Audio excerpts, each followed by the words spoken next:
ಸ್ನೇಹಿತರೆ ಎಲ್ಲರಿಗೂ ನಮಸ್ಕಾರ. ಬಿಗ್ ಬಾಸ್ ಸೀಸನ್ 11ರಲ್ಲಿ ಈ ವಾರವೇ ಅನಿಸುತ್ತೆ ಇಡೀ ಸೀಸನ್ನಲ್ಲಿ ಇಷ್ಟೊಂದು ಮಜವಾಗಿದ್ದಂಥ ಸೀಸನ್. ಮೊದಲನೇದಾಗಿ ಮಂಜಣ್ಣ ಅವರು ಮಹಾರಾಜರಾಗಿರ್ತಾರೆ. ಅವರಿಗೆ ಡೈರೆಕ್ಟ್ ನಾಮಿನೇಷನನ್ನು ಮಾಡಬೇಕು ಅಂದಾಗ ಕೂಡ ಅವರು ಇಬ್ಬರು ಕಂಟೆಸ್ಟೆಂಟ್ಸ್ಗಳಲ್ಲಿ ಕಾರಣವನ್ನು ತಿಳಿದುಕೊಂಡು ಸರಿಯಾಗಿಯೇ ಅವರು ನಾಮಿನೇಟನ್ನು ಮಾಡಿದ್ದಾರೆ ಅಂತ ಹೇಳ್ಬೋದು. ಸ್ವಲ್ಪ ಗೌತಮಿ ವಿಚಾರದಲ್ಲಿ ಸ್ವಲ್ಪ ಬಯಾಸ್ಡ್ ಅಂತ ಅನಿಸಿದ್ರು ಕೂಡ ಉಳಿದೆಲ್ಲರ ವಿಚಾರದಲ್ಲಿ ಸರಿಯಾಗಿ ನಿರ್ಧಾರ ತೆಗೆದುಕೊಂಡ್ರು. ಇನ್ನು ಇದೀಗ ಬಿಗ್ ಬಾಸ್ ಕೇವಲ ಮಂಜಣ್ಣನನ್ನು ರಾಜ ಮಾಡಿದರೆ ಇಷ್ಟೊಂದು ಎಂಟರ್ಟೈನ್ಮೆಂಟ್ಗಳು ಸಿಗೋದಿಲ್ಲ ಅಂತ ಹೇಳಿ ಇದೀಗ ಅವರು ಮೋಕ್ಷಿತಾ ಅವರನ್ನು ಕೂಡ ಮಹಾರಾಜನ ತಂಗಿಯಾಗಿ ಆಯ್ಕೆ ಮಾಡಿದ್ದಾರೆ. ಮೋಕ್ಷಿತಾ ಅವರು ಕೂಡ ತಮ್ಮ ಕರ್ತವ್ಯವನ್ನು ತಾವು ನೆರವೇರಿಸ್ತಾ ಇದ್ದಾರೆ. ಆದರೆ ಕೂಡ ಮಂಜು ಅವರಿಗೆ ಕಂಪೇರ್ ಮಾಡಿದರೆ ಎಲ್ಲೋ ಒಂದು ಸ್ವಲ್ಪ ತಮ್ಮದೇ ನಡಿಬೇಕು ಅಂತ ನಡೆಸ್ತಾ ಇದ್ದಾರೆ ಅಂತ ಅನಿಸುತ್ತೆ.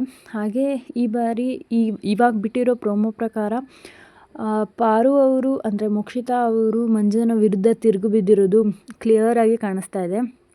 ಇದರಿಂದ ಅವರು ತಮಗೆ ದುಃಖವಾದಾಗ ಹಾಡಿದ್ದಂಥ ಆಕಾಶದೀಪ ಹಾಡನ್ನು ಮಂಜು ಅವರು ಈಗ ಅವರಿಗೆ ಟಕ್ಕರ್ ಕೊಡುವ ರೀತಿಯಲ್ಲಿ ಹಾಡಿದ್ದಾರೆ. ಇದರಿಂದ ಮೋಕ್ಷಿತಾ ಅವರಿಗೆ ಸಿಟ್ಟು ಬಂದಿದೆ ಅಂತಲೇ ಹೇಳ್ಬೋದು. ಇನ್ನು ನಾನು ನೋಡಿರೋ ಪ್ರಕಾರ ಇಷ್ಟು ವಾರದಲ್ಲಿ ಇದೇ ಫಸ್ಟ್ ವಾರ ಅನಿಸುತ್ತೆ ಇಷ್ಟು ಕಾಮಿಡಿಯಾಗಿ ತಮಾಷೆಯಾಗಿರೋದು. ಇಷ್ಟೇ ಅಲ್ಲದೆ ಮಂಜು ಅವರು ಕೂಡ ಮುಂದಿನ ವಾರಕ್ಕೆ ಕ್ಯಾಪ್ಟನ್ಸಿ ಓಟಕ್ಕೆ ನೇರವಾಗಿ ಕೂಡ ಆಯ್ಕೆಯಾಗಿದ್ದಾರೆ. ನಿಮ್ಗೇನಿಸುತ್ತೆ ಕೆಳಗಡೆ ಕಮೆಂಟ್ ಮಾಡಿ ತಿಳಿಸಿ.